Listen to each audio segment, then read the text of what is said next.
團年飯時間，大家早啲。好，團年飯。因為1月喎，1月啦。講咗啦嘛。即係唔係未講啫。元旦與農曆年中間啦。好啊。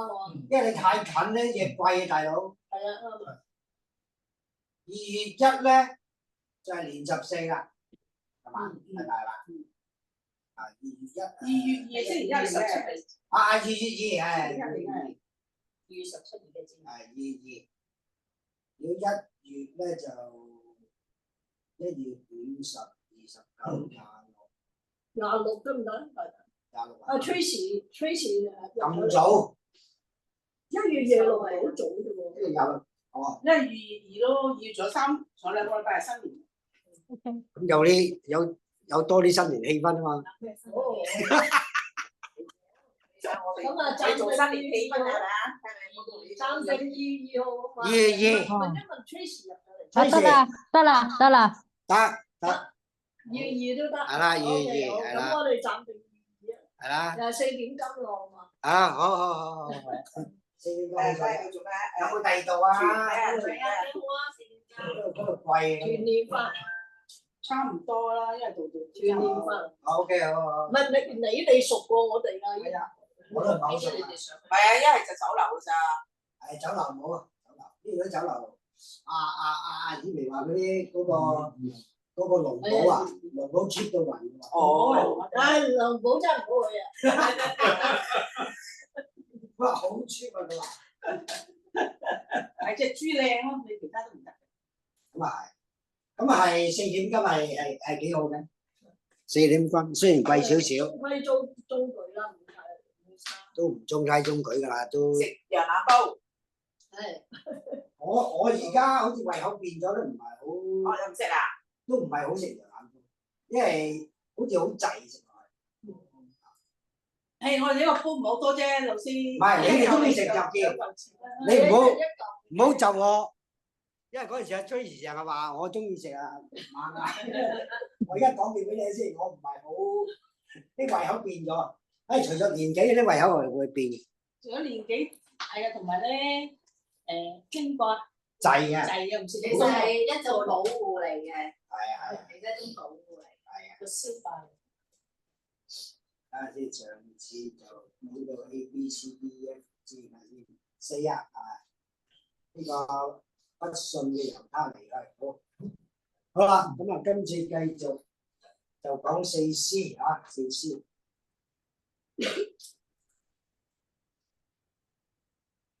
好，寫低先嚇。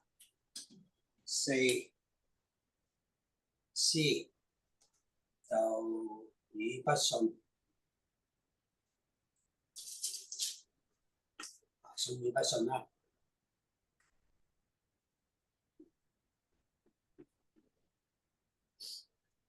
信與不信。Stephen 你都未入嚟話係嘛？好似。係啊。好啦，信與不信啊。咁啊4C咧，就係岔開個話題啊，講一啲嘅你喺嗰個身份就守住嗰個身份啊。咁咧就由呢個嘅第17節至到24節啊，我哋聽一聽先。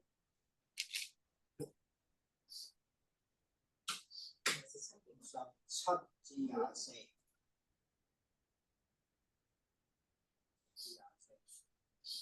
聲音。聖經。多前書。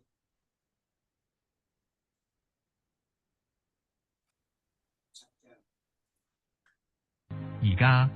應該講一講你哋來信問我嘅事啦。有人話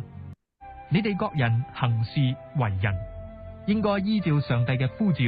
喺呢種情況之下就唔使勉強挽留。但係你嘅丈夫呢？你做丈夫嘅又點知道唔能夠救你嘅妻子呢？放呢個。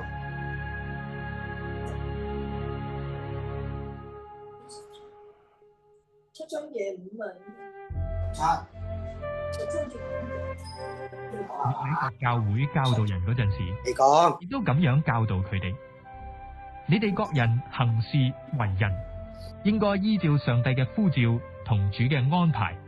安分守己。信主嘅時候已經受咗割禮嘅，唔使諗辦法去掩飾割禮嘅記認；而嗰啲信主嘅時候冇接受割禮嘅，亦都唔使去受割禮。受唔受割禮根本無關重要，無論點樣，最緊要嘅係你遵行上帝嘅誡命。你哋每個人信主嘅時候係乜嘢身份，就應該安守本分。你信主嘅時候係奴隸嘅身份咩？唔使因為咁而煩惱嘅。但如果你可以重獲自由，就唔好放過機會，因為奴隸信咗主，主就將佢哋釋放，佢就成為主嘅自由人啦。同樣，自由人信咗主，就要聽從主嘅命令，做基督嘅奴僕。你哋既然係主用高價買翻嚟嘅，就唔好再俾人做奴僕啦。弟兄姊妹，你哋各人蒙召信主嗰時嘅身份點樣？喺上帝面前就按翻本嚟嘅身份生活啦。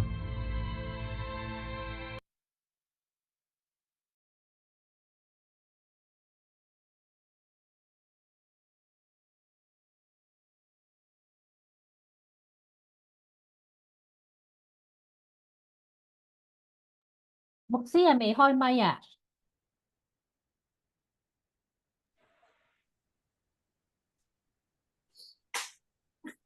好啦，咁咧就我哋繼續睇啊，第17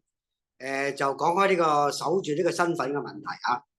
咁其實咧就成章經文咧都係講男女啊、婚姻啊、獨身恩賜啊，都係講男女關係一樣啊。咁啊，突然間點解會講咧咩奴隸身份啊、咩身份咁樣嘅嘢咧？啊，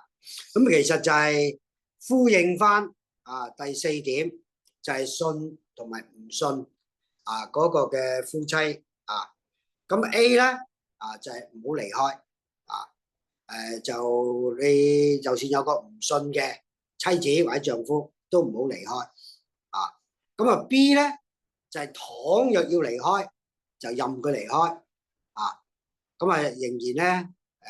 即係相信主啊。咁其實仍然相信主咧呢樣嘢，我諗就係即係你守住你信主個身份。咁啊即係話咧，你信嘅時候啊，係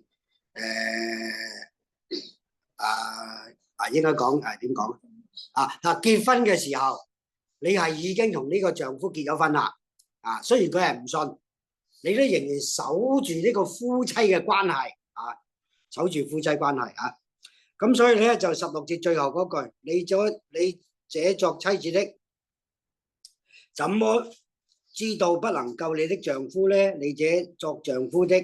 啊，怎麼知道不能救你的妻子呢？啊，咁呢個就係最後，如果佢要離開，任佢離開啊，最緊要保持和睦，唔好咧六國大封相啊，反晒肚咁樣啊。好啦，跟住17節咧，只要照主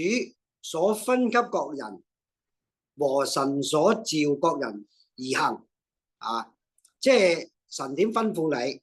啊，咁你咧就點做啊？神點樣去呼召你，咁你就點樣做啊？咁呢句說話咩意思咧？啊，咁下邊嗰度繼續解釋啦。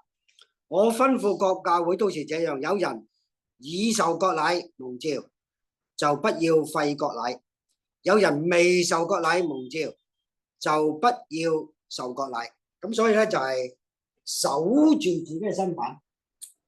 4C 啊，呢個信與不信呢個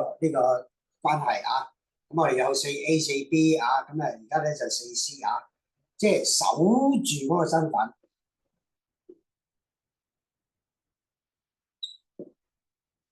咁啊守住呢個身份咧，就唔會天下大亂。若果唔係咧，就麻煩啦。啊，你即係嗰個夫妻，咁啊原本咧就係大家都唔信嘅，咁啊跟住有一方信咗主，咁啊信咗主，咁你話信與不信不能同負一軛喎，咁樣啊，咁啊離婚啦咁樣啊，咁保羅話唔可以離啊，你係咁樣嘅身份就守住咁嘅身份啊，咁如果咪天下大亂咯，一信主啊，跟住咧就休妻啊，或者休夫啊，因為佢唔信啊，所以休咗佢咁樣。咁如果因為信主而搞到婚姻破裂、家庭破裂，咁啊大鑊啊！咁所以咧守住個身份好重要啊！咁所以咧就基本上咧，即係呢一句咧就差唔多，即係等同等同不可離開。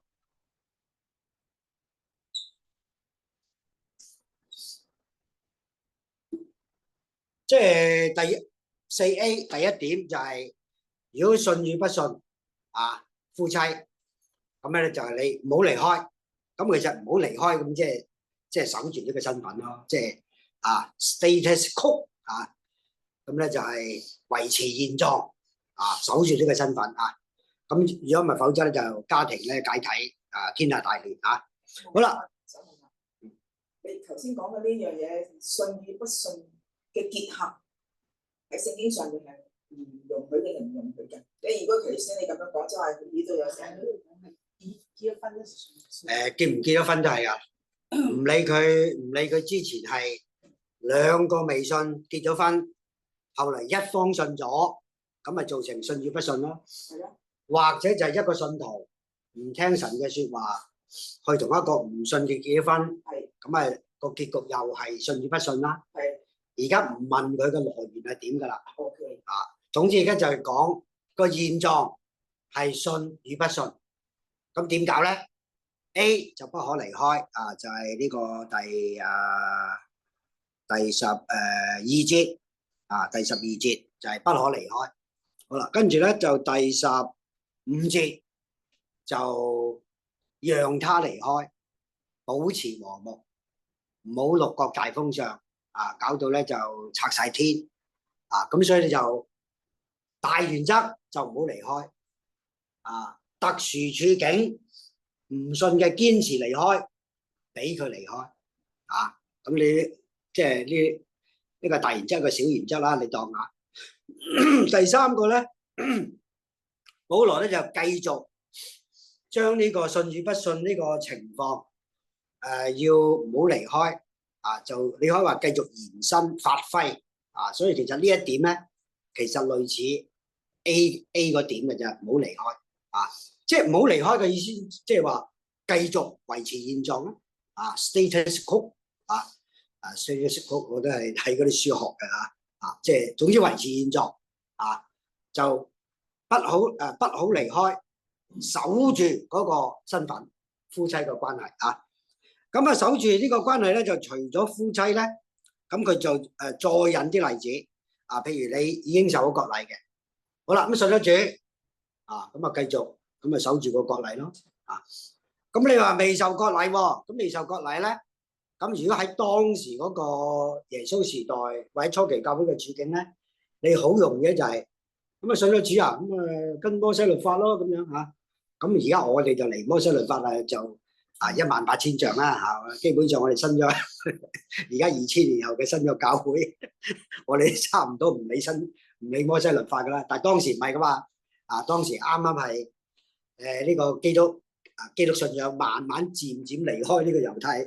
即係猶太信仰自力更新，誕生一個新你所謂嶄新嘅信仰，好似新教咁樣其實就唔係嘅，其實應該條根連住嘅咁但係即係到而家我哋2000年，我哋離開咁耐咧初期教會基督信仰脫離咗呢個猶太信仰猶太教啦，唔好話猶太信仰啦，猶太教跟住再到馬丁路德又新教脫離咗基督教會所謂嘅天主教啦咁我哋2次離開咁所以咧就差唔多將呢個摩西律法咩嗰啲舊約嗰啲差唔多都搞得乾乾淨淨噶啦係最近期呢10幾年咧又搞翻咩守逾越節咩守住棚節而家有啲教會興守住棚節，知唔知禮福咁搞啲嘢整啲咁樣嘅棕樹枝吹角啊，吹角節係咪玩吹角？有啊，有會係咪吹角節啊？唔知算唔算啊？即係日十月嗰排，有啲外來嘅。哦外來啊，10月嗰排啊，咁啊，所以咧就而家又黐翻猶太人啊，黐翻摩西律法咁樣啊，咁啊，所以咧當時可能有啲人信得主啊，你係未受割禮嘅喎，咁樣保羅就話唔好搞咁多嘢，就守住你未受割禮，維持現狀啊，咁所以咧由夫妻信與不信嘅夫妻關係維持現狀，不可離開啊，守住呢個身份，引申啊，即係再發揮啊，咁咧就係割禮啊，你未受割禮嘅唔使受割禮啦。係當時嘅人咧，如果係猶太人，佢當時嘅猶太人佢信咗基督教，佢係咪都要接受？受割禮，要受割禮，因為如果佢唔受割禮咧，佢即係族群係啦係啦，佢係猶太人咧，佢都係應該受割禮㗎啦。應該出世受咗㗎啦啊！出世啫。咁但係提摩太咧就唔係，提摩太就比較特別。提摩太因為老豆外邦人，希臘人，阿媽猶太人啊，咁所以可能就呢個家庭就你當佢信與不信啦嚇，即係啊，咁啊所以咧就阿提摩太咧自小咧就冇受割禮嘅，可能跟咗老豆，但係嚴格嚟講咧就唔係跟老豆嘅，猶太人嗰個血統咧係跟阿媽嘅，好過癮嘅啊！咁所以嗰陣時我咧就偶然睇咗套電影，講嗰啲咩軍隊啊，嗰啲咩嗰啲軍官啊，唔知有啲咩嘢咁樣啊，跟住查翻呢個軍官佢嗰個血統係咪猶太人，咁啊揾翻啊，哦佢阿媽猶太人，哦咁啊猶太人啊，咁啊用阿媽嘅啊，好得意嘅嚇。中國人嗰個以前都係。啊，冇錯，係啦，中國人啊，咁啊，所以咁啊，甚至有啲人類研究學家都係咁講啦，佢話啊，早期社會都係以女人為一家之主噶啦，啊，男人出去打獵，第一，咁啊唔知幾時先翻嚟，同埋唔知翻唔翻到嚟，咁所以鎮守呢個一家之主，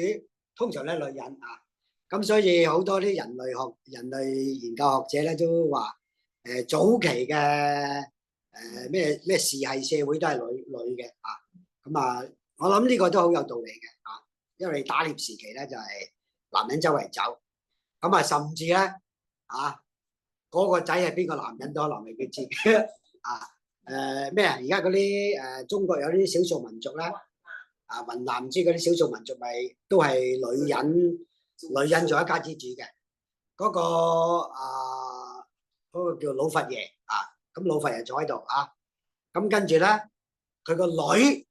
啊就係呢個王儲嚟噶啦，啊就係繼承佢預備呢個老佛爺咧就兩腳一伸咧就呢個大嬸咧啊應該大嬸啦啊咁咧就係一家之主嚟嘅啊，咁呢個大嬸咧有啲兄弟噶嘛。啊！嗰啲就阿舅仔啦，啊嗰啲啊舅仔啊舅父啊咁樣啊，呢個第二輩啊，咁咧舅仔咧就係出邊揾食嘅，啊佢自己冇屋企嘅佢自己啊，咁如果佢出邊揾食，咁啊出邊有一頭家，啊咁啊久唔久翻下去啊咁樣啊，咁啊即係睇下啲仔女啊咁樣啊，咁啊或者翻嚟阿媽呢度老佛爺呢度啊，咁所以咧我唔知你有冇聽過中國古老一句説話。咩？天上雷公，地下舅公啊！舅公嘅地位咧係好大嘅啊，其實係好親嘅啊，係親過，係即係舅父咯，係親過阿叔阿伯啊，即係話嗰個孫輩啦嚇，嗰個孫輩啊，咁如果個孫輩咧就係。孫輩喺嗰個孫咧應該喺嗰度啦嚇。咁呢個男人久唔久翻去睇下佢個仔，咁佢都係個仔啊。咁咧就呢個男人咧有兄弟嘅啊，有兄弟啊。咁自然呢個僆仔咧，呢個孫咧啊，就叫嗰啲就阿叔啊、阿伯啊啲咁但係叔阿伯原來係好疏嘅。相反咧，呢度老佛爺呢個家族啊，嗰啲孫啊，咁其實按係中國傳統嗰啲叫外孫。咁就外孫咧叫呢個舅公咧，叫呢個舅父咧，好親嘅。OK， 係親過叔伯啊。咁所以天上雷公，地下舅公。所以其實咧就我哋中國傳統可能咧好早期都係咧可能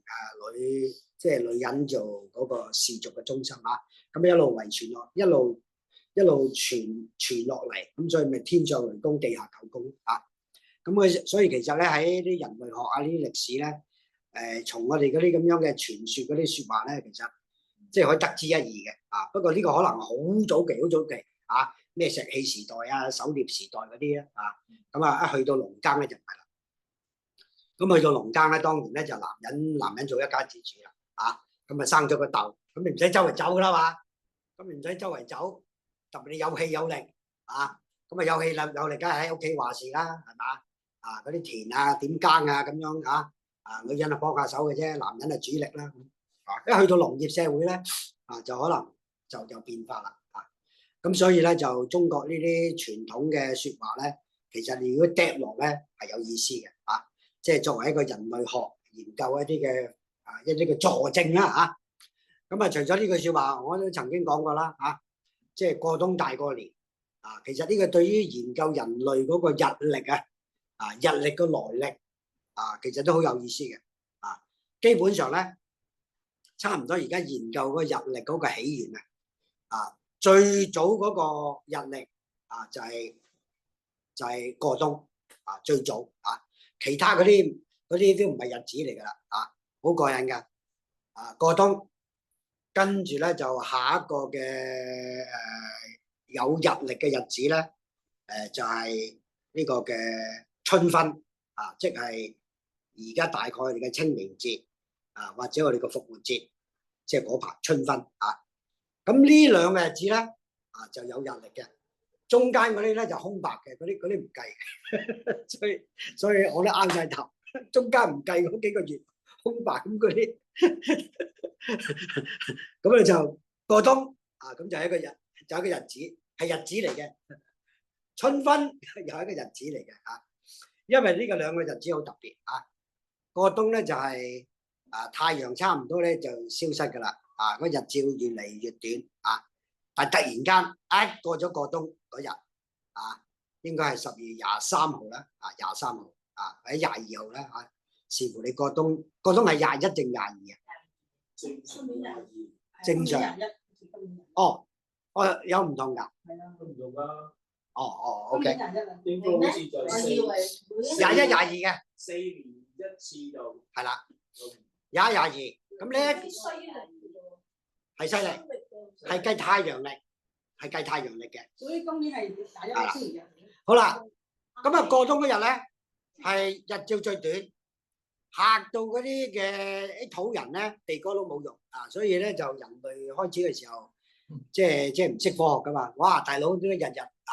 越嚟越短㗎？咁聽日會唔會又短啲好似北極咁樣即係北極圈冇呢個太陽，其實唔係冇咗太陽，係嘣一聲一升，跟住即刻降，即刻日落，日出跟住日落。每一年都係咁，又上得驚啦，因為已經慣咗每一年都係咁。咁佢所以咁就係呢啲就係古老嘅嗰陣時嘅印象啊嘛。咁於是乎咧就一到佢23號，喂日照越嚟越長咁所以咧就慶祝呢個太陽節差唔多每個民族都有啲咁樣嘢嘅太陽節拜太陽神咁所以12月25咧就拜太陽神咁聖誕節咧就攞咗呢日反正呢啲外邦人又拜太陽，不如我哋拜嗰個榮耀嘅太陽、公義嘅太陽耶穌基督啦，咁所以攞咗監粗攞咗12月25嚟做聖誕節咁春分咧又好特別，春分咧就係啱啱去到嗰日咧，就係日照時間同埋日落時間啱一半咁咧就啱啱6點鐘即係早上6點就日出，黃昏6點咧就呢個太陽落山啱啱係一半春分咁但係到咧春分之後嗰日3月23啊，又係3月22嘅啊，3月23日照越嚟越長，越嚟越長啊，代表咧越嚟越光明啊！呢個世界啊，咁所以又紀念啊，不過就紀念得冇咁重要嘅啊。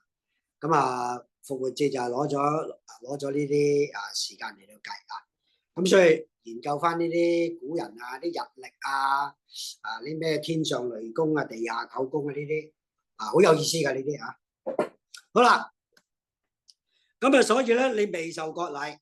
你就要守住啊，唔使受割禮啊，就唔好搞佢啊，一搞咧又天下大亂㗎啦。咁點解會天下大亂咧？啊，因為你好容易咧俾人有一個錯覺誤會，以為信咗耶穌就要受割禮啊，咁所以保羅咧就堅持啊，提多咧就唔受割禮啊，因為提多係純正外邦人啊，咁啊相反咧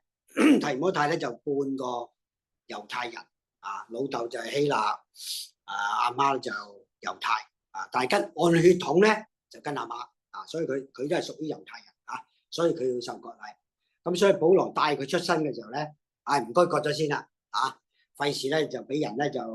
多多意見嘰嘰格格啊！咁你喺自己鄉下咧你唔割咧咁啲人咧就都叫做勉勉強強啦，咁你阿爸係外邦人啊嘛，咁樣諸如此類啦咁可能要求得冇咁嚴格啦咁但係而家跟阿保羅出身咧就唔好啦咁保羅咧就已經俾猶太人圍攻住噶啦再帶埋呢個咁樣冇受割禮嘅血統嘅猶太人咧，咁繼續俾人插咧就麻煩所以割咗先啦，唔好講笑好啦，咁所以咧，信與唔信嘅夫妻唔好離婚，守住呢個夫妻嘅身份咁繼續延續割禮，守住唔使割算不得什麼。不受割禮也算不得什麼，只要守神嘅誡命就是即係守住啦。好啦，第三講奴隸啦。嗰人蒙召嘅時候是什麼身份，仍要守住這身份。你是作奴隸蒙召的麼？不要因此憂慮，若能得以自由，就求自由更好。因為作奴僕蒙召於主就是主所釋放嘅作自由的人蒙召就是基督嘅奴僕咁所以如果你能夠儲到50兩銀咁樣贖身咁咪贖咯，咁感謝主咯咁但係如果唔係咧23節23節，你們是重價買來嘅，不要作人嘅奴僕弟兄們，你們說各人蒙召嘅時候是什麼身份，仍要在神面前守住這身份咁所以咧你係奴隸，你係守住奴隸嘅身份。咁如果能夠自由，咁感謝主咯如果就呢個若能以自由，就求自由更好咁所以保羅咧雖然佢冇明文反對奴隸制度，咁其實咧喺佢骨子裏邊咧佢都係呢個叫錢王一檔都係有少少 pro 釋放奴隸噶啦佢係若能自由就自由更好OK 好，咁呢度就拉貨講，咁由17節至到24節因着呢個信與不信嘅夫妻關係咁引申其實好多你嘅身份咧，你原本係咁，你都要去守住咁咁若果唔係咧，就會天下大亂咁夫妻如是啦，呢個嘅割禮如是啦你唔係割禮咁你又你外邦人你又要搞割禮，咁你咪搞亂晒保羅嗰啲唔使因律法稱義噶咁樣，咁你咪搞亂晒好啦，奴隸咁奴隸如果你信咗主起飛腳你話而家基督釋放佢哋啦咁樣，咁唔掂噶喎大佬咁你咪咁羅馬帝國嗰個奴隸當時嗰個奴隸嘅制度突然間瓦解咁好大鑊噶喎咁會唔會砰砰聲咁喺奴隸起義咁樣殺咗啲主人咧咁都好大鑊喎咁所以咧就咁聖經其實咧都講得幾即係幾保守同埋幾即係唔會話去一個反傳統咁樣一個反社會制度將佢顛覆咁而係咧喺嗰個嘅生命內涵、價值觀、原則嗰度咧係做一個改變。咁改變咗之後咧，跟住慢慢嗰個表層嗰個社會制度咧就慢慢會改變。咁我哋睇翻西方社會，其實呢2000年嘅歷史咧，差唔多都咁樣改變底層嗰個信仰、原則、價值，咁基本上咧就一路咁醖釀譬如我哋舉例，南非嗰個種族隔離咁南非個種族隔離，咁慢慢亦都係即係因着嗰個即係自由社會所講人權種族平等嗰啲，慢慢咪咁瓦解咗咯咁所以咪而家你講種族隔離咧，你法西斯人渣噶啦咁另外譬如好似呢個除咗呢個南非種族隔離啦早期啲其實係美國先嘅美國嗰陣時1965年1965年之前Martin Luther King 未曾俾人出嚟100萬人示威遊行唔係遊行集會啫喺個碌柱嗰度好似100萬人好勁嘅嗰陣時I have a dream 咁跟住咧講完之後咧，咁慢慢咧就立法就通過咧，唔知喎真係查下先喎呢個咁跟住慢慢咧1966年唔知67年咧，隔咗2年到啫，跟住就立法啦就唔再分咩種族啦嗰陣時分種族㗎坐車白人就坐前邊，黑人坐後邊好似有啲電影都拍呢啲嘢嘅嗰個黑人女子就係專登唔坐後邊，就係坐前邊跟住咧就搞到哇好似打死，唔知有冇打死到咁跟住滿城風雨咁但係因為咧就即係呢個美國真係好唔同即係始終有基督信仰嗰個價值咧，有咗個底層嗰個嘅價值觀咧，嗰啲嘢咧就慢慢會變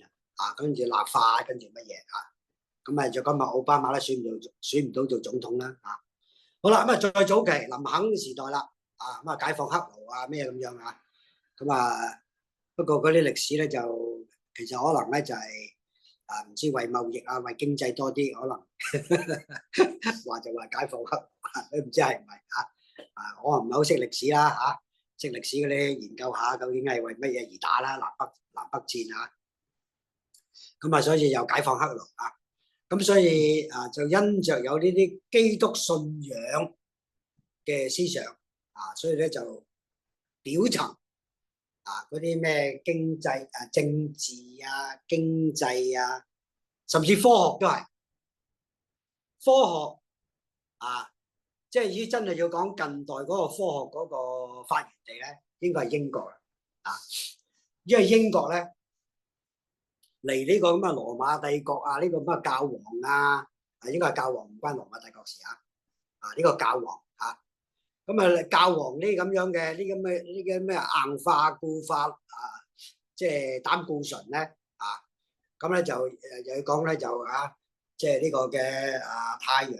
環繞住地球轉如果你夠膽講咧就掉翻轉地球環繞太陽轉咧就燒死你咁樣咁冇科學咯咁但係英國咧就係島國離呢個歐洲大陸一大段路山高皇帝遠咁所以嗰度自由所以你咩牛頓呢啲咩地心吸力啲咩哥白尼呢啲咁就可以喺嗰度咧就暢所欲言咁就可以開創科學咁得，跟住慢慢影響翻歐洲咁所以咧就我哋見到咧嗰個基督信仰嗰個影響力真係冇得頂咁即係所以嗰個底層嗰個嘅價值觀嗰個嘅觀念嗰個即係嗰個思想係非常重要，非常重要。今日咧，我睇下文超嗰個 YouTube 好有意思啊！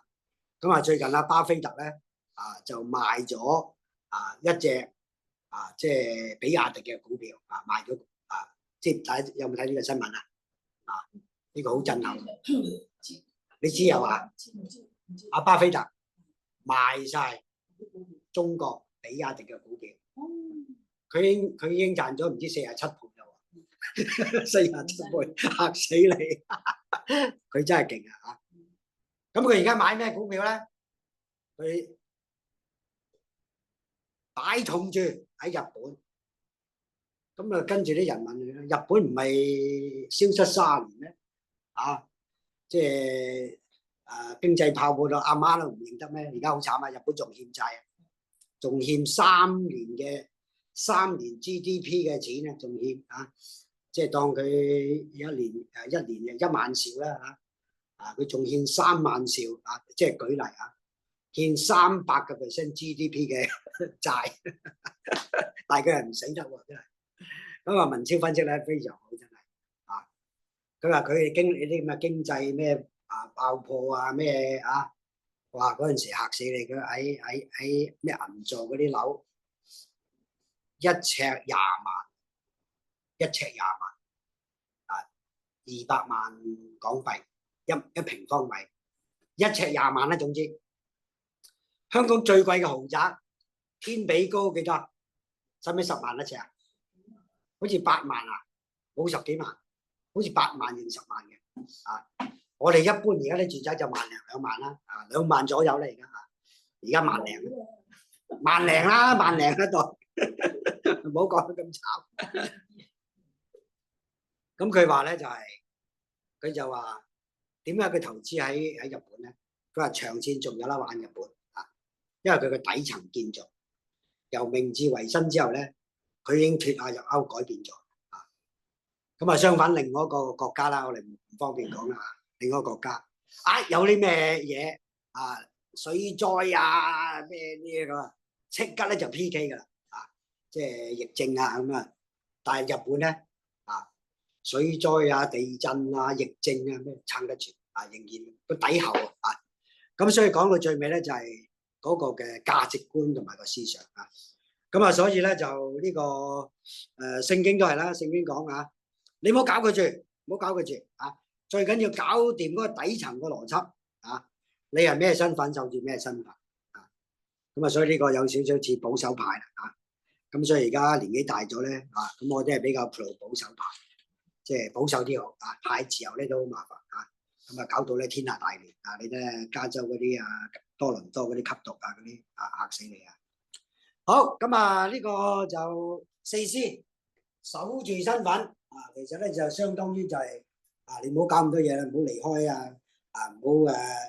反主人唔好咩咁樣唔好又要受割禮咩或者唔好反割禮咁樣總之咧就維持現狀呢個最穩陣咁所以信與不信嘅夫妻維持現狀，唔好搞話因為佢唔信飛起佢好咁對於呢一點大家有冇咩問題？咁呢個4C都係保羅發揮一下嘅啫好啦，咁跟住咧就跟住25節至到40節，咁延續呢個男女嘅關係，講第5點啦，就呢個所謂叫做守童身即係獨身啦呢個和合本咧即係翻譯都好得意守童身呢啲古老中文而家你人講話咩守童身你都唔知講乜獨身嘅100年前100年好，咁我哋繼續聽下呢個25節獨身即係單身喎，即係單身。關於獨身嘅問題，主並冇俾我乜嘢命令，但我既然深受主恩，做咗佢忠實可靠嘅僕人，就俾你哋一啲意見。鑒於目前處境艱難，我認為各人最好係照翻而家咁樣隨遇而安。有咗妻子嘅，唔好諗辦法擺脫佢，未結婚嘅就唔好急住想結婚。男婚女嫁並唔算係犯罪，只係有家庭嘅人總避唔過好多人生嘅煩惱。我甚至希望你哋能夠避過呢啲煩惱。各位弟兄，時日無多啦，從今之後有妻子嘅要好似冇妻子咁，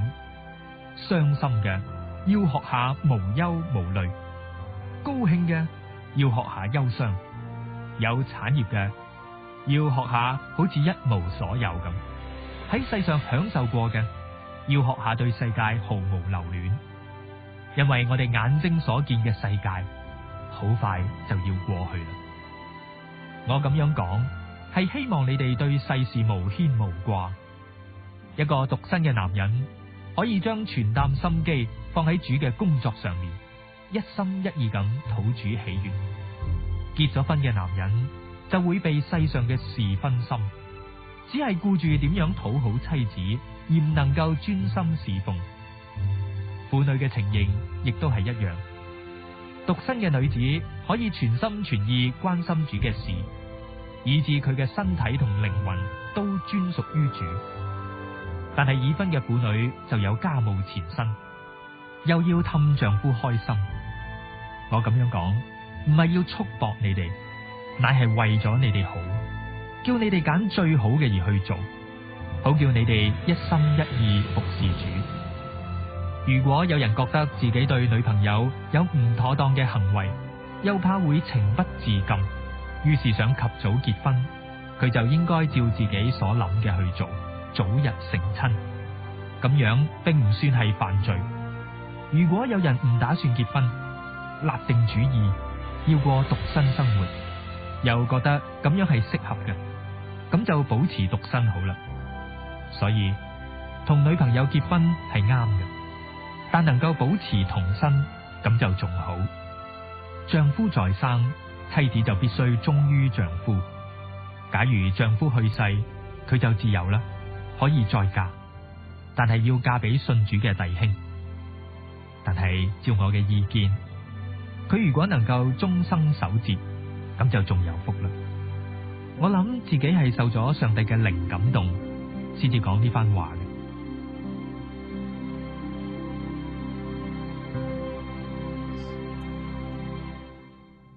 嗱，佢呢度咧最後嗰句咧都講得好客氣嘅啊。咁啊，我想啊自己咧被神嘅靈感動啊，咁所以咧佢講說話咧都係客氣就住啊，即係唔係主耶穌講嘅，係我講啊，咁我都係被神嘅靈感動啫咁樣啊，咁所以喺佢嘅自我認知裏邊咧，同我哋而家對保羅嗰個嘅認知咧好唔同。成日都話使徒身份。我哋咧就嘅認知就係佢保羅書信就係神嘅說話啊，佢嘅認知就係我講嘅啫，我嘅意見啫咁樣啊。好啦，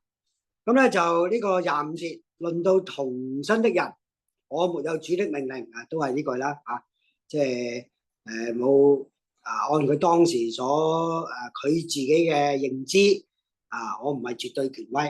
啊，呢個係我嘅意見啫啊，沒有主嘅命令，但我既蒙主憐恤，能作忠心的人，就把自己嘅意見告訴你們啊，咁所以呢句咧就兜一兜底先啊，即係唔係主咁講噶，係我自己嘅意見啊。不過我意見講出嚟咧，40節咧兜一兜底啊，又兜一兜底啊，我都係被神嘅靈感動咁講嘅咁樣啊，咁啊所以都係中肯啦嚇。好啦，咁啊佢而家開始解説呢個守童身嘅嗰啲嘅理論啦啊。佢係因現今嘅艱難，據我看來，人不如守素安常才好啊！守素安常即係不娶不嫁咯啊！守素啊，即係食齋咯啊！咁啊，你有妻子纏着就不要求脫離，你沒有妻子纏着就不要求妻子。其實同呢個即係維持現狀都好似嘅。咁所以上面嗰段嗰段維持現狀，守住嗰個身份，其實咧都一路引到呢度都係所以佢唔係嚴格逼人去獨身離婚，因為當時咧好可能喺諾斯底主義嘅影響之下咧，原本係好好地夫妻嚟㗎啦，啊，咁啊好好地夫妻，咁啊突然間嗰個男嘅啊就唔知跟咗咩諾斯底主義去咗嗰度聽埋嗰啲咁樣嘅唔三唔四嘅，啊跟住翻嚟咧就練葵花寶典，大家知道係咩咧？即係自宮，即係廢武功啊！咁啊搞個葵花寶典啊！咁啊一啲都唔出奇啊，因為佢哋禁欲噶嘛啊，咁啊禁欲，咁所以保羅咪話啊，論到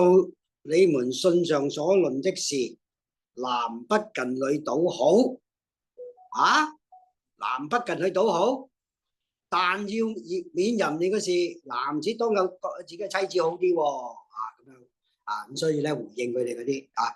男不近女倒好咧，好可能係啲諾斯底主義啊，啲禁欲。咁啊，所以咧就呢個保羅講到手同身咧，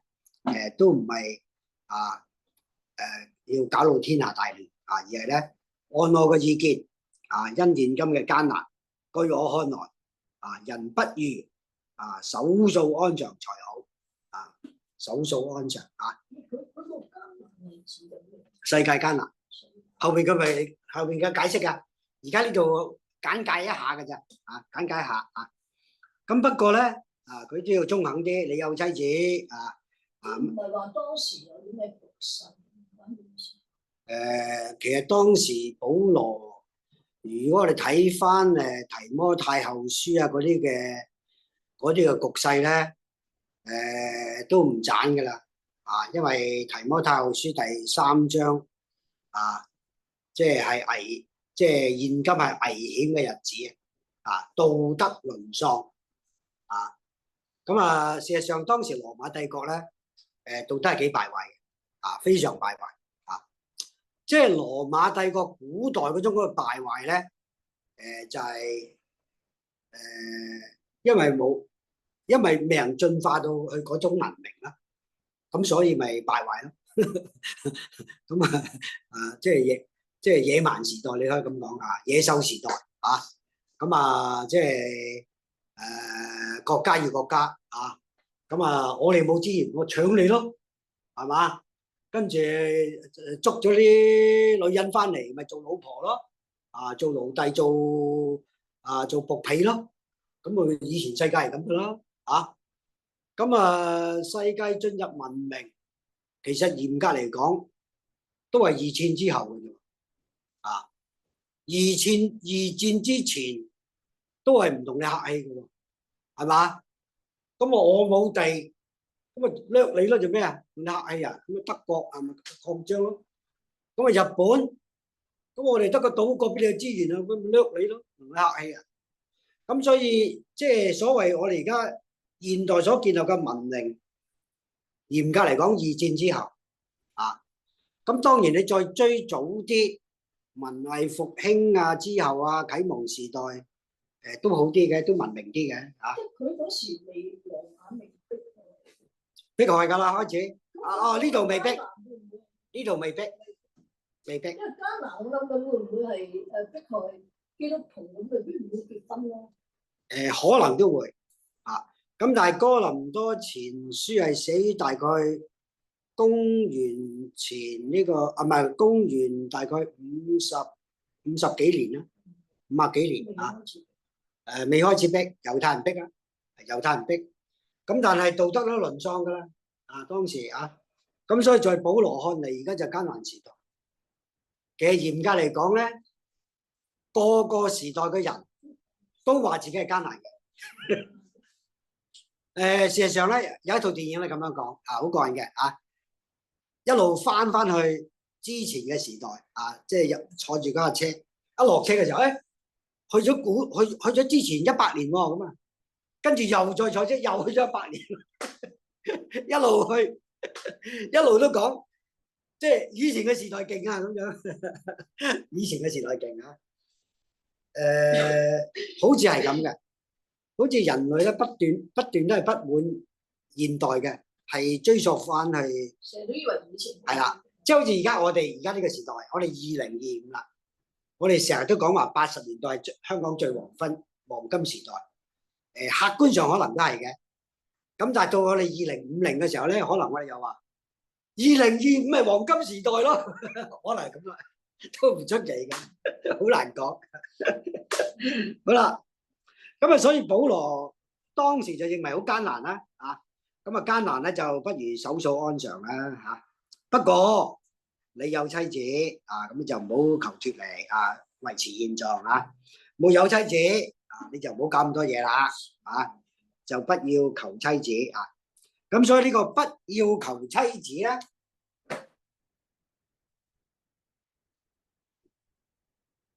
即係因着艱難嘅緣故，佢就提出一個理論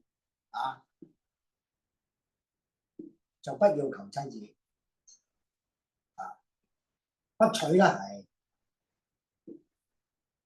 不要求妻子嗱，咁所以喺呢度咧，就同佢前邊所講嗰啲就好唔同啦，係一個特別嘅專題啦佢前面嗰度講話論到你哋信上所講男不近女倒好，其實唔係喎但要免淫亂，男子當各有自己嘅妻子，女子也當有自己各樣嘅丈夫丈夫當用合宜嘅分待妻子有正常嘅婚姻生活如果唔係搞出個大頭佛咁樣嗰個係為咗免淫亂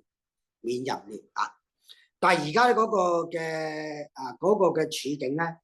就喺呢個艱難嘅時代，你最好咧你就唔好求妻子啦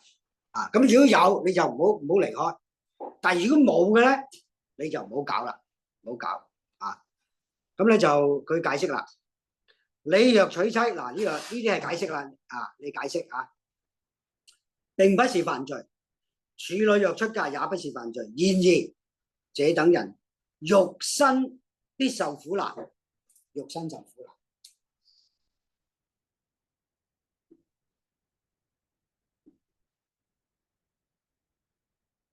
咁呢個同艱難咧係有少少近義詞咧即係嗰個艱難唔單止係一種客觀嘅環境嘅艱難，亦都係你結咗婚之後咧，你嘅處境你有家庭嗰個嘅負擔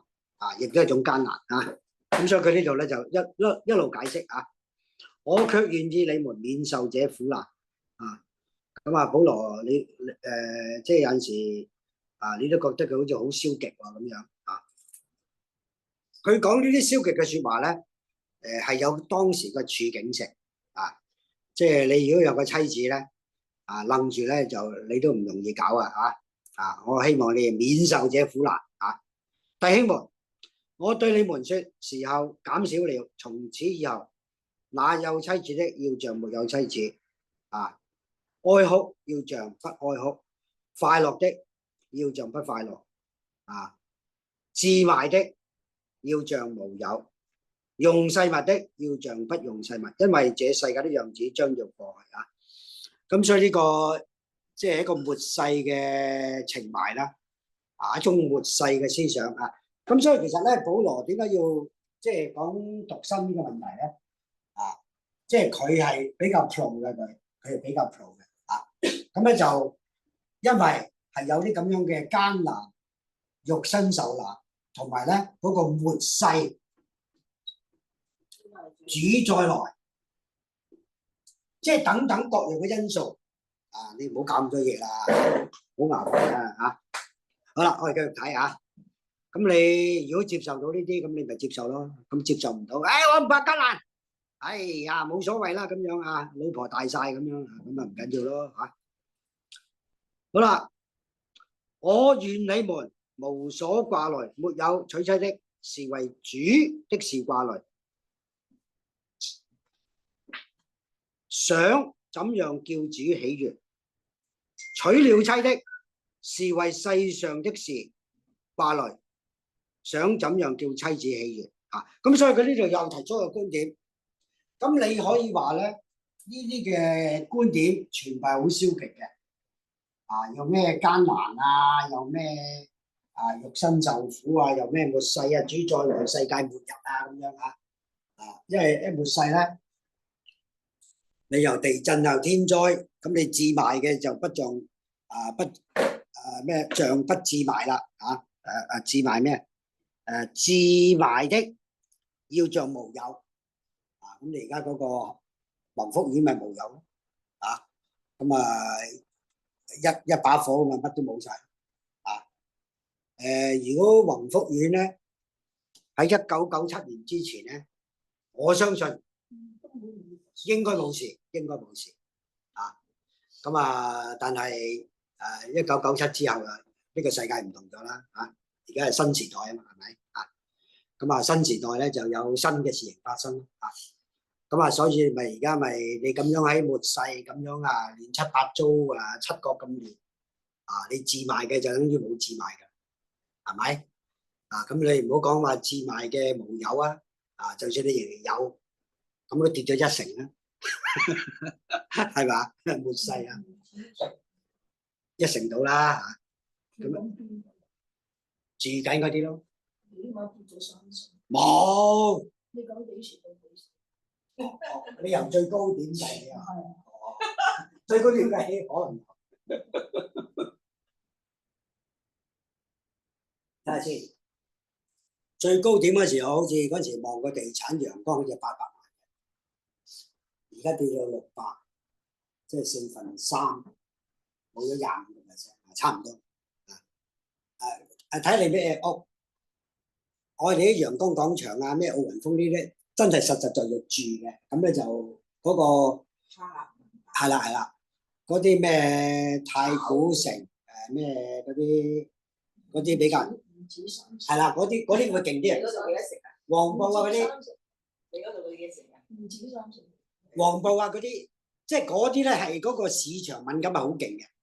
嗰啲實實在在住嗰啲就冇咁敏感嘅，因為有住啊嘛。黃埔唔會住，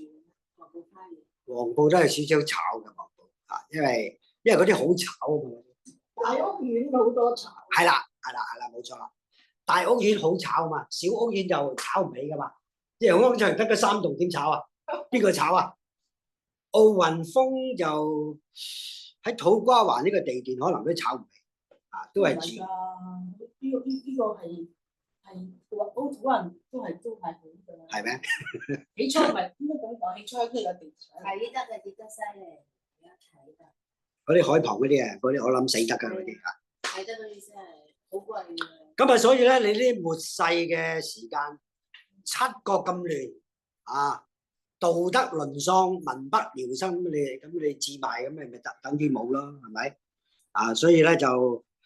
末世係好攞命嘅咁不過咧，保羅喺呢度講下咧，佢又提出另一個觀點點解係守獨身咧？呢啲消極嘅，但係都有積極因素喎。積極嘅就係為主，專心為主咁所以呢個咧就係一個積極嘅原因。點解保羅守獨身？你都咁諗？感謝主，冇錯專心服侍主喺禮福多個委身你開會喺度10點都冇人奪命追魂哥追你幾時翻啊？慧明開會開到10點幾，有冇奪命追魂哥？唔敢追。佢哋第一梯隊即係鄧光佢哋個批咧，就真係俾老婆，因為我當年嘅執事有同我哋講話屋企嗰個好唔 like。係所以開10個鐘所以有次幾尷尬，我哋10個鐘真係好誇張。你有冇1個鐘點幾鐘？開啲乜嘢我就好似我哋又走去，我唔知你有冇去我執事屋企拜年佢老婆黑晒面即係根本就已經好唔歡迎。所以我講親以薇咧就話感謝主俾我同佢咁同心服侍。唔係喎，你係咪話10個鐘但係唔係10個鐘，去到點幾鐘即係咁離譜啲。哦。朝頭早開啦，你夜晚食完飯就開。都會。嗰陣時喺會堂有陣時閒閒地開4-5個鐘，7點翻去，開到11點，經常有陣時12點啊有。佢嗰陣進化咗。咁啊，所以有人開會咧，知道星期六開嘅啦，已經冇星期。所以兩夫婦咧嗰個信心程度差唔多就好啲啊，一個咧就追求啲熱心啲，一個咧就啊普普通通咧就凄涼。其實嗰個唔係嘅，一定拖後腿。其實唔係，因為咧當年嗰啲執事全部都係32歲，啲細路好細，係老婆好辛苦。係冇錯，好啦，咁咧就為主啊，咁咧就想怎樣叫妻子喜悅，婦人和處女也有分別啊，沒有出嫁係為主啊，主嘅事掛慮，要身體靈魂都聖潔啊，已經出嫁嘅係為世上嘅事啊，嗱呢句小心啊，呢句咧就我以前會堂有個大嬸咧啊，都唔係大嬸啊，婆婆嚟噶啦啊，咁咧就佢見到呢句咧。佢話處女沒有出嫁的，是為主的事掛慮，要身體靈魂都聖潔，已經出嫁的，咁即係言下之意，即係嗰句咪不聖潔咯。啊嗱，咁呢句大鑊啊呢句啊嗱，所以我哋一定要好好解經。若果唔係咧啊，就 very 大鑊。好啦，咁我想問啦。沒有出嫁的，是為主的事掛慮，要身體靈魂都聖潔。哦，原來沒有出嫁咧，佢身體靈魂都聖潔，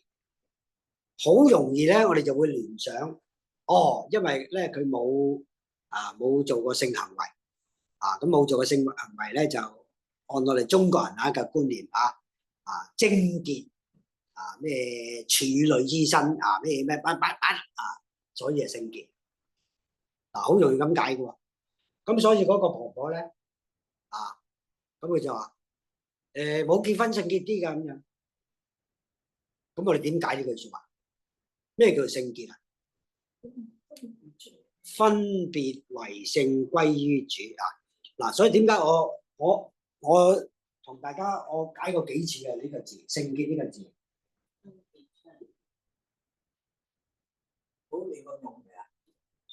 呢個原文我同大家講過啦，原文嗰個字係咩咧？叫割，切割啊，切割。原文嗰字啊係切割咁解㗎，唔係道德高尚啊，係切割。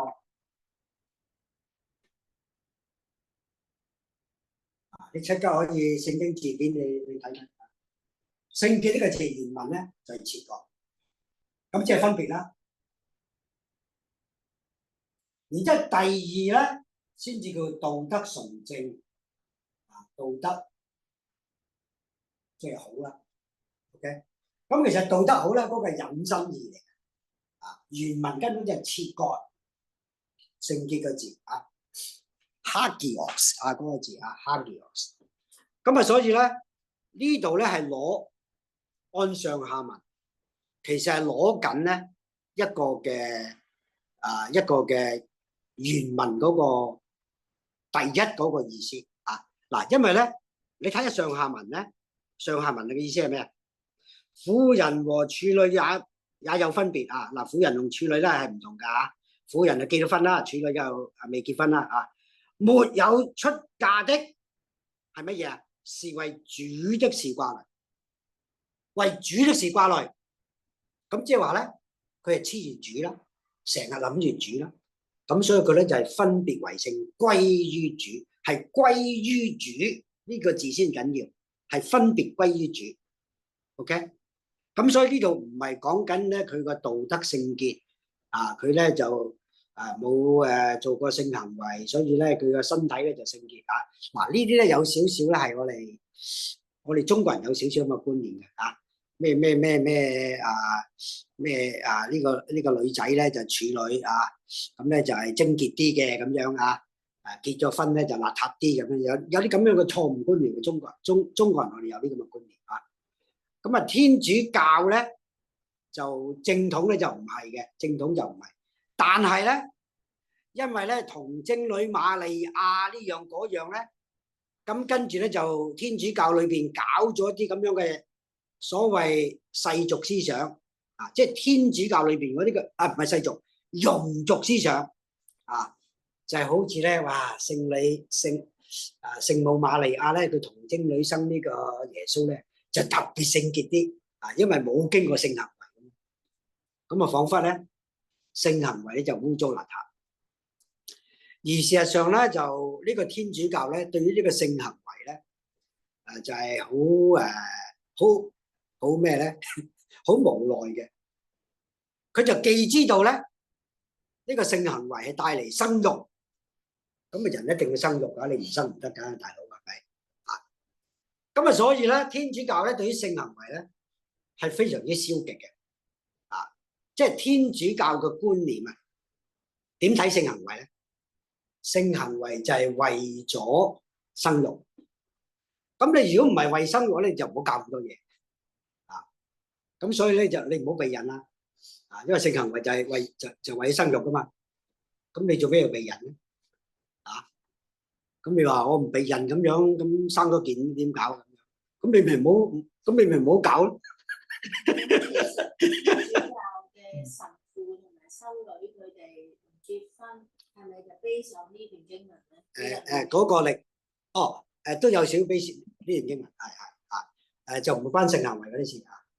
咁所以天主教咧對於性行為咧，即係夫妻性行為啦，佢係非常之無奈嘅，啊，即係佢又唔敢 stop 你，因為你要生仔噶嘛，啊，咁你夫妻冇性行為，你點生仔咧？咁但係咧，你避孕咧，佢就話唔得，所以天主教係唔準避孕。唔準備嘅，而家最新條例我唔知啦。啊，天主教徒係唔贊成嘅。天主教會，天主教徒，天主教徒嗰樣嘢，我記住人哋講。係啦，關你鬼事。係啊，係啦，咁嗰啲就更加唔使講啦。即係佢個教規有咁樣講過，但係做唔到佢。唔準避孕嘅，咁唔準避孕咪唯一咪計安全期啦。但安全期其實未必好安全嘅啫嘛，大佬。你佢真係整28日啊！有陣時浮動噶嘛，係嘛？咁所以咧就天主教咧就對於呢個夫妻性行為咧就好無奈，唔準避孕，冇錯啊！因為性行為就係為咗生仔嘛，你避咩人啊？你避人嚟做咩？咁你話避人咪享受夫婦性生活？天主教冇呢咁嘅，標教冇講㗎，冇咁樣講。咁有冇調查埋天主教？多啲就都會咁啊唔知喎，你問下 AI 睇下有冇，你統計下，可能真係喎，可能多啲都唔出奇。大佬唔準避孕啊嘛，唔準避孕真係好。做唔做唔知嘅喎。嚇？唔準避孕啫，但係唔做。唔係，如果係夫婦一定嘅。咁你睇下嗰個虔唔虔誠啦，咁啊虔誠嘅咪做跟住天主教會咯，唔虔誠咁陽奉陰違咯，係你真係你唔使講㗎啦呢啲啊。咁因為天主教會其實咧就係受咗呢個奧古斯丁嘅影響，因為奧古斯丁咧對呢個罪嗰種嘅體會係好深，並且咧佢將呢個罪咧就撚落去呢個性行為、性器官嗰度，咁所以佢解嗰句點解要用無花果樹遮住自己嘅身體咧？而發現好多原始民族咧遮身體咧就係最主要係遮住嗰部分嘅啫。其他都唔使點遮嘅，啊，咁所以奧古斯丁咧就對於咧就點解要遮住個身體啊？就係特別講性器官啊，咁啊遮住啊，因為咧嗰度係羞恥帶嚟啊，咁所以咧就奧古斯丁嘅神學咧就對於呢個犯罪，對於呢個性器官性行為啊，就係咧就係一種嘅聯繫住啊，聯繫住。咁啊，所以咧就自此以後咧因着受呢個奧古斯丁嘅影響可能再早期啲仲有嘅不過以奧古斯丁咧就係最典型，就對咧呢個性係比較消極嘅，因為奧古斯丁唔知可能係佢之前都係好性放縱嘅不過佢阿媽好虔誠，一路為佢祈禱終於咧就大徹大悟信咗主，咁啊信咗主可能佢就大徹大悟咧就係呢啲性嘅係罪嚟嘅咩？即係總之性同埋罪咧就攬埋一齊咁啊，所以咧就導致咧一路傳統嘅基督教會，應該講基督教會傳統嘅基督教會咧，一定去到一路去到馬丁路德分呢個新教出嚟之前咧，傳統嘅基督教會都係咁。咁啊，直至咁而家天主教咪繼承傳統嘅基督教會咯，佢冇分離過噶嘛，佢係繼承住噶嘛，由初期教會一路去都係嗰個噶嘛，我哋喺組織上分咗出嚟啦咁所以咧，佢哋對於性咧係好無奈即係既唔可以避免因為要生仔，但係咧呢樣嘢咧又係同罪羞恥感罪疚感咧係有聯繫嘅咁所以咧就造成一個咁樣嘅局面咁所以咧就再加埋保羅咁講喎咩沒有出嫁係聖潔啲喎沒有出嫁佢就將佢等同沒有性行為就更加聖潔喎咁咁大佬再加埋可能由中國人少少傳到嗰個觀念咧我哋對於性咧真係比較收於口嘅，即係唔係好講嘅咁係基督新教之後咧其實嗰個對於性嗰個嘅睇法其實都冇乜點變，係到近呢大概幾廿年100年度咧，就慢慢開始研究兩性嘅神學夫妻性關係呢啲咁慢慢先有種解放咁然之後再翻雅歌哇好正常嘅喎嗰啲男女關係咁樣咁於是先咧，我哋而家比較，我哋認為啦100年後唔知點即係按照而家我哋嘅解經，我哋對聖經嘅理解性咧係好神聖，係神創造嘅咁我哋而家基本上福音派即係教會咧，我哋對性咧都唔會話有一個消極負面嘅態度咁所以咧呢度咧我哋要好小心解身體靈魂都聖潔嘅意思就係身體靈魂都分別為聖歸給主，因為上文就係為子嘅事掛慮嘛，咁為主事掛慮咪即係身體靈魂都分別為聖歸給主啦好啦，第35節仲有幾分鐘我說這話是為你們嘅益處，不是要牢籠你們，乃是要叫你們行合宜嘅事，得以殷勤服侍主咁所以呢度咧，保羅咧就暗咧喺度誘導人咧就要守童身噶啦即係講咧就講到我唔係逼你不過咧就係俾你自己選擇啦咁樣沒有分心的事。又有人以為自己對佢個女兒不合宜，女兒也過了年事29啦或者39啦，事又當行，他就可以隨意辦理，不算有罪，叫二人成親就是。倘若人心裏堅定沒有不得已嘅事，並且由得自己作主，心裏又決定留下女兒，不出嫁都呢個補充都 OK 嘅。如此也行也好，這樣看來叫自己女兒出嫁是好，不叫她出嫁更是好。咁所以保羅咧都係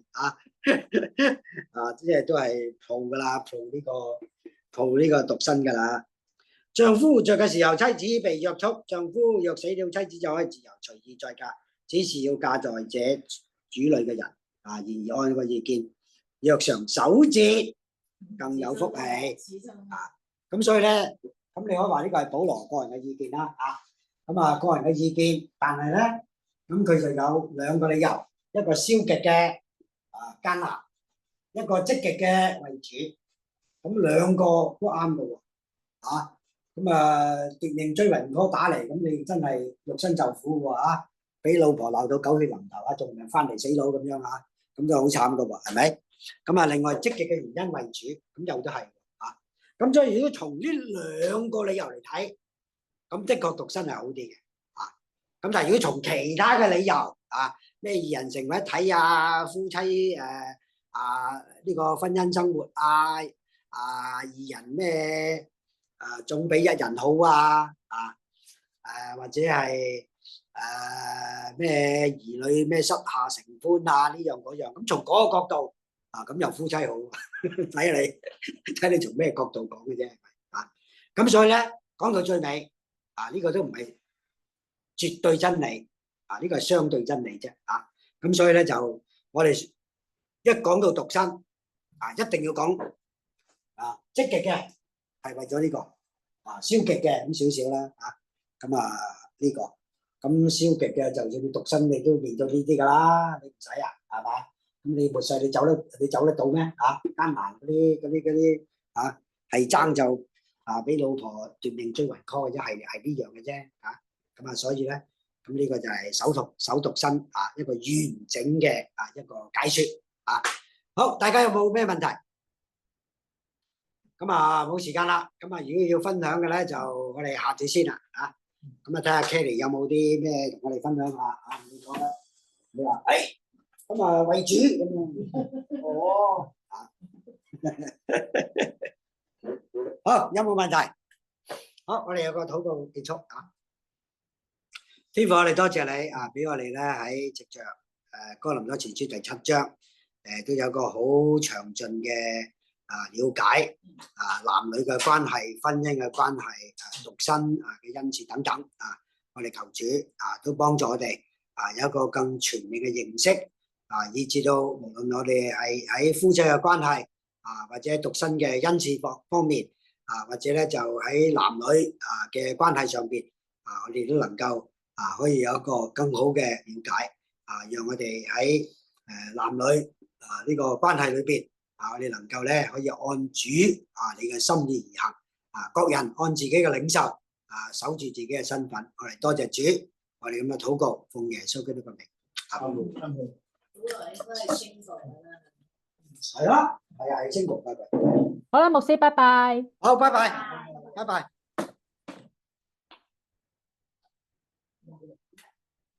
阿鼠喺度。